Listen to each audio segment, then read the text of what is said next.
Короче, изготавливаем такие вот чехлы под удочки бескивковки. И такие же можно чехлы сделать под удочки Акара бескивковые.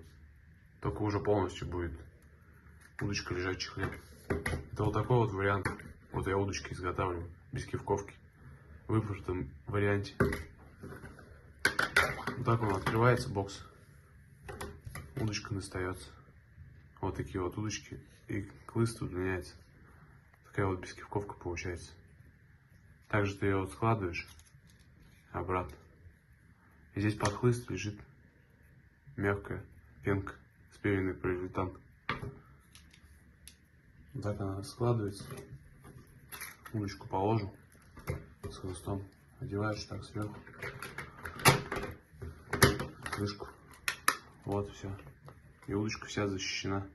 Ничего не сломается, не обломится в ящике.